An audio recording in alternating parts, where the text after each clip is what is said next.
આપણાથી કોઈ ખોટું કર્મ થઈ ગયું છે અને તેના માટે આપણને એવો અહેસાસ થાય કે આપણાથી ભૂલ થઈ ગઈ, આપણાથી અપરાધ થઈ ગયો અને આપણે પ્રભુ સમક્ષ નતમસ્તક થઈને કહીએ છીએ કે પ્રભુ, મારાથી આ ભૂલ થઈ ગઈ છે, તેનું નિવારણ બતાવો. એક વખત એક રાજા હતો. તેની આદત હતી કે બધા સાધુ સંતોને ભોજન કરાવતો. તે લોકોની ખૂબ મદદ કરતો હતો. તેને બીજાની સેવા કરવામાં જ આનંદ આવતો હતો. તેથી દૂર દૂરથી સાધુ, મહાત્માઓ અને સંતો તેને ત્યાં ભોજન કરવા આવતા હતા. એક દિવસ એમ જ સાધુ સંતોનું ભોજન રાખવામાં આવ્યું હતું. ખુલ્લા મેદાનમાં રસોઈ બની રહી હતી. હલવાઈઓ રસોઈ બનાવી રહ્યા હતા. અચાનક આકાશમાં એક ચીલ પોતાની ચાંચમાં એક સાપ પકડીને જઈ રહ્યો હતો. એ સાપ ચીલનો આહાર હતો. એ દરમિયાન સાપે પોતાને છોડાવવાનો પ્રયાસ કર્યો. છોડાવવાના પ્રયાસમાં તેણે ચીલને ડંખ મારી દીધો. તેથી ચીલે તેને પોતાની ચાંચમાં વધુ જોરથી દબાવી દીધો.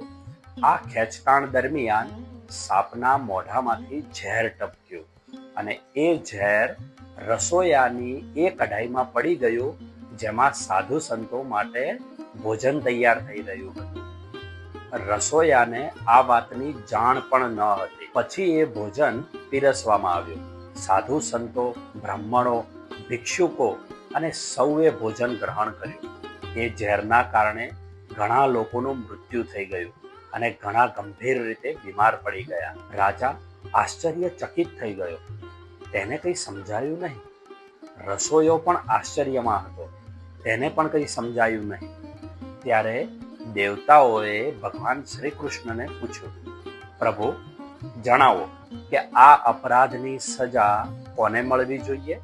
શું એ ચીલને, જે પોતાના પરિવારની ભૂખ મટાડવા માટે સાપને પકડીને લઈ જઈ રહ્યો હતો, કે પછી એ સાપને કે જેણે ચીલની ચાંચમાં ફસાઈને જીવન અને મરણ વચ્ચે સંઘર્ષ કરી રહ્યો હતો, કે એ રસોયાને કે જે ભોજન બનાવી રહ્યો હતો, અથવા એ રાજાને કે જેણે આ ભોજનની વ્યવસ્થા કરી હતી? આ અપરાધની સજા કોને મળવી જોઈએ? ભગવાન સ્મિત કરીને બોલ્યા, જોઈએ. યમરાજે પણ એ જ પ્રશ્ન પૂછ્યો, પ્રભુ, આ સજા કોને આપું?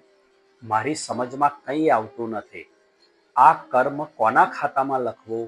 કારણ કે રસોયાને પણ ખબર નહોતી અને રાજાને પણ કંઈ જાણ નહોતી. તો સજા કોને મળવી જોઈએ? ભગવાન સ્મિત કરીને બોલ્યા, જોઈએ કે આ કર્મની સજા આખરે કોને મળે છે. બીજી તરફ આખા રાજ્યમાં અફરાતફરી મચી ગઈ. રાજા ખૂબ ચિંતિત રહેવા લાગ્યો હતો. તે પહેલાની જેમ ખૂબ જ સાવધાનીપૂર્વક ભોજનની વ્યવસ્થા કરાવતો હતો. છતાં લોકોની સંખ્યા ઘટી ગઈ હતી. રાજા દુઃખી રહેતો. પહેલા જેવી સંખ્યામાં લોકો હવે ભોજન કરવા આવતા નથી. પરંતુ મોટા મોટા સાધુ સંતો જાણતા હતા કે આમાં રાજાનો કોઈ જ દોષ નહોતો. આ તો એક અકસ્માત હતો. તેઓ હજુ પણ ભોજન કરવા માટે આવતા હતા. એક દિવસ રાજ્યની બહાર એક સ્ત્રી ઘૂંઘટ કાઢીને પાણી ભરવા જઈ રહી હતી.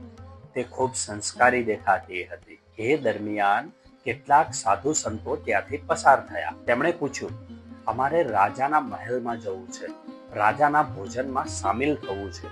શું તમે અમને રસ્તો બતાવી શકો છો? સ્ત્રીએ કહ્યું, હા, જરૂર મહારાજ. જ્યારે સાધુ સંતો આગળ વધવા લાગ્યા ત્યારે એ સ્ત્રી જોર જોરથી હસી પડી અને બોલી, સાંભળો મહારાજ, એક વાતનું ધ્યાન રાખજો. ભોજન કરવા તો જઈ રહ્યા છો, પણ આજકાલ એવું ભાગ્યે જ થાય છે કે રાજાના ત્યાંથી કોઈ જીવતો પાછો આવે છે. સાંભળ્યું છે કે રાજા ભોજનમાં ઝેર ભેળવે છે. ઘણા સાધુ સંતોના મૃત્યુ થયા છે. એટલે રાજાના ભોજન ઉપર વિશ્વાસ ન કરશો. એ સેવક નથી, હત્યારો છે, હત્યારો. એમ કહીને તે સ્ત્રી જોર જોરથી હસવા લાગી અને બોલી, બાકી તમારી મરજી, તમને જે યોગ્ય લાગે તે કરો. એમ કહીને હસતી હસતી આગળ ચાલી ગઈ. ભગવાન શ્રી કૃષ્ણે યમરાજને કહ્યું, તમે કર્મનો હિસાબ લખી રહ્યા હતા ને, લખો કે આ બ્રહ્મ હત્યાના અપરાધની સજા આ સ્ત્રીને મળશે. યમરાજ અને દેવતાઓએ આશ્ચર્યથી પૂછ્યું, પ્રભુ, આવું કેવી રીતે? આ સ્ત્રી તો ત્યાં હાજર પણ નહોતી. એનો આ ઘટના સાથે કોઈ સંબંધ નહોતો. ન ચીલ એ લાવી હતી, ન સાપ એ લાવ્યો હતો, ન એ રસોયણ હતી, ન એ રાજા હતી. તો આ અપરાધની સજા એને કેવી રીતે મળી શકે? ભગવાન શ્રી કૃષ્ણએ કહ્યું, આ કર્મનો આનંદ માત્ર આ સ્ત્રીએ જ લીધો છે. આ ઘટનાનો રસ માત્ર આ સ્ત્રીએ જ લીધો છે. જે કંઈ બન્યું હતું તેની જાણ ચીલને નહોતી. સાપ પોતાનો જીવ બચાવી રહ્યો હતો, પણ ચીલ પોતાના બચ્ચાઓ માટે ભોજન લઈ જઈ રહ્યો હતો. રસોયાને પણ કંઈ ખબર નહોતી અને રાજાને પણ કંઈ જ ખબર નહોતી. એટલે આમાંથી કોઈએ અપરાધ કર્યો નહોતો. કોઈએ આ કર્મનો આનંદ લીધો નહોતો. કોઈ આ ઘટનાથી ખુશ નહોતું. પરંતુ આ સ્ત્રી આજે પણ એ ઘટનાનો આનંદ લઈ રહી છે. રાજાનો મજાક ઉડાવી રહી છે. રાજાનું અપમાન કરીને ખુશ થઈ રહી છે. એટલે આ સમગ્ર કર્મનો રસ એ લઈ રહી છે. જ્યારે રસ એ લઈ રહી છે ત્યારે એ કર્મનું ફળ પણ એને જ ભોગવવું પડશે. મિત્રો, વાત ખૂબ સરળ છે. જાણે કે અજાણે આપણાથી ઘણા કર્મો થાય છે. જો અજાણતા કોઈ ખોટું કર્મ થઈ જાય અને પછી આપણને ખબર પડે કે આપણાથી ભૂલ થઈ ગઈ છે, આપણાથી અપરાધ થઈ ગયો છે, અને આપણે પ્રભુ સમક્ષ નતમસ્તક થઈને કહીએ કે પ્રભુ, મારાથી આ ભૂલ થઈ ગઈ, તેનું નિવારણ બતાવો, અને આપણે તેનું નિવારણ કરીએ, તો આ કર્મની સજા એ જ સમયે સમાપ્ત થઈ જાય છે. પરંતુ જો આપણે કોઈ કર્મનો આનંદ લઈએ, તેનો રસ લઈએ, તો તેનું ફળ પણ આપણને જ ભોગવવું પડે. આ સ્ત્રી બહારથી ખૂબ જ સંસ્કારી દેખાતી હતી. તેને ઘૂંઘટ ઢાંક્યો હતો.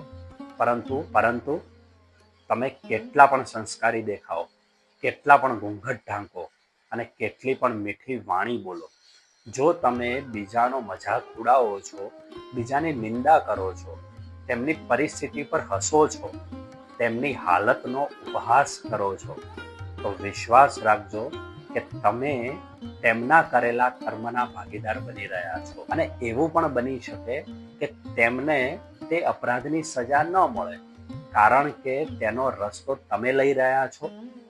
એટલે તેનું ફળ પણ તમારે જ ભોગવવું પડશે. જય શ્રી કૃષ્ણ.